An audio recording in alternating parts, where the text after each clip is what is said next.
meminta DNA, tes DNA Saadah Balwi, Habib-Habib iki, orang tersebut kalau di DNA ternyata keturunannya Homo homini lupus.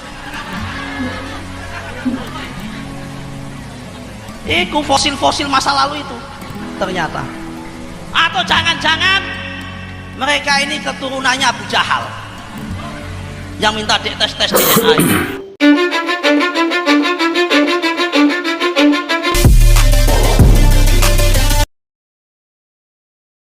Kami sering mengatakan, memang orang kalau menjadi jongosnya Habib itu siapapun orangnya lah, enggak itu profesor, doktor ataupun menteri ya, itu yang mendadak tolol dan bodoh, saudara-saudaraku. Iya, kita semua sudah mendengarkan bagaimana Kang Nusron ini mengatakan bahwa orang yang menuntut para Habib Dobolowi untuk melakukan tes DNA itu adalah keturunan Homo homini lupus. Ini pepatah Latin, kalau diartikan artinya adalah manusia adalah serigala bagi manusia lainnya. Maksudnya di sini ada sesuatu yang diperebutkan. Dan bahkan dalam bukan hanya mengatakan keturunan Homo homini lupus saja, akan tetapi keturunan Abu Jahal, Abu Lahab gitu loh. Wah, ini semakin blunder saja. Jadi seakan-akan narasi yang dibangun itu ya sama dengan para Habib, mengatakan bahwa kami yang menyuarakan kebenaran ini dianggap adalah para pembegal nasab yang di situ mau menjatuhkan Habib, nah, dan nanti akan digantikan posisinya kan gitu kan. Yang mana selama ini posisi dzurriyyah Nabi ini kan yang terkenal itu di Nusantara adalah golongan para Habib Dobolowi kan gitu kan. Seakan-akan kami itu pembegal nasab, serigala yang siap memakan manusia yang lain, yakni para Habib. Ini memang blunder kalau dicermati. Jadi begini saudara-saudaraku, sebagaimana yang sudah sering kami sampaikan, termasuk kami sudah ngobrol dengan Kiai Haji Imaduddin Usman Al-Bantani, motivasinya apa sih sehingga membahas nasab ini? Motivasinya adalah kasihan kepada saudara-saudara kami yang di situ itu menjadi doktrin, menjadi anteknya, menjadi jongosnya para Habib Dobolowi. Karena apa? Mereka diperas, dimiskinkan, sehingga wah didawiri, pokoknya wah remuk lah menjadi muhibinya Habib. Dan ini fakta, ini realita. Banyak sekali bukti yang di situ itu kita semua bisa melihat langsung, mendengarkan langsung bagaimana testimoni saudara-saudara kita yang terzalimi. Bahkan ada yang di situ itu didoktrin untuk jangan menyebarkan aib para Habib. Karena apa? Sekalipun ahli maksiat si Habib ini, karena di dalam tubuhnya ada darah suci, ini tidak bisa disamakan dengan selainnya Habib. Tetap mulia karena secara dzatiyah ini dalam tubuhnya itu ada darah suci, darah Nabi.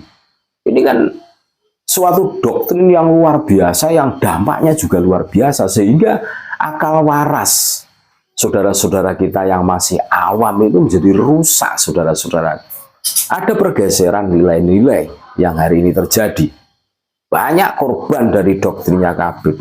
Anak muda, generasi muda kita, anak-anak kita yang dulunya itu rajin ngaji, gara-gara kenal Habib, berhenti ngajinya, keluar dari pondok. Dengan dalih mendapatkan keberkahan, ikut aneh, tanpa adanya input ilmu, sehingga mereka kesana kemari diajak Habib Dobolowi itu yang nggak jelas, isinya konser sholawat dan sholawat. Ya jadinya generasi bodoh yang rajin kuliah sekolah, gara-gara ikut Habib, kenal Habib, rusak kuliahnya, nggak jadi. Nggak usah ngaji, nggak usah belajar, cukup ikut aneh, kalian akan mendapatkan keberkahan. Aneh yang jamin. Bahkan tidak jarang ada Habib yang sering meninggalkan syariah, contoh meninggalkan sholat, meninggalkan puasa di bulan Ramadan. Ketika ditanya, kenapa ente tidak sholat, Bib? Kenapa ente tidak puasa di bulan Ramadan, Bib? Wah, ini sudah ada yang jamin, kakek aneh. Seperti itu. Ini adalah potret saudara-saudaraku. Dan ini banyak sekali saudara-saudara kita yang di situ itu menjadi korban doktrin itu semua. Nah, ini harus diluruskan kan, tentu seperti itu. Bukan malah memutarbalikkan fakta, mengatakan bahwa kami adalah keturunan Homo homini lupus. Kalau di dalam bahasa kita artinya ini kan pepatah Latin. Manusia adalah serigala yang memakan yang lainnya, manusia yang lain. Ibarat kami adalah orang-orang yang punya ambisi besar, ingin menguasai Nusantara. Ya memang kami tidak rela, tidak ridho seumpama Nusantara ini dikuasai oleh orang-orang yang tidak punya adab, punya akhlak, tidak punya kebaikan, tidak punya andil besar dalam perjuangan bangsa Indonesia ini. Ya kan? Pertanyaannya, relakah kita menyerahkan negara yang diwariskan leluhur kita dengan berdarah-darah memerdekakan kita kepada orang yang tidak ada sejarahnya, rekam jejaknya, ikut berdarah-darah memerdekakan? Justru mereka malah menjadi anteknya Belanda, jongosnya Belanda. Adanya Mufti Batavia Usman bin Yahya, bagaimana kiai-kiai pribumi menolak keras tegas, ya, tidak mau menjadi mufti seperti Mbah Abdul Karim Lirboyo. Lebih baik di penjara daripada menerima tawaran Belanda yang mau menjadikan beliau sebagai mufti di daerah Surabaya. Ini potret saudara-saudaraku. Nah, ini diputar balikkan oleh seorang Jongosya Habib yang notabene ya termasuk orang-orang cerdas lah karena menjadi menteri. Seakan-akan kami itu punya ambisi besar. Tujuan kami sangat sederhana. Apa itu? Kami tidak rela, tidak ridho seumpama negeri tercinta kami yang sudah damai, yang dirumuskan oleh founding father kita, sehingga kita bisa menikmati sampai detik ini kedamaian, kenyamanan, itu dirusak oleh orang-orang yang punya ambisi besar pengen menguasai Nusantara. Ada indikasi mengarah ke situ.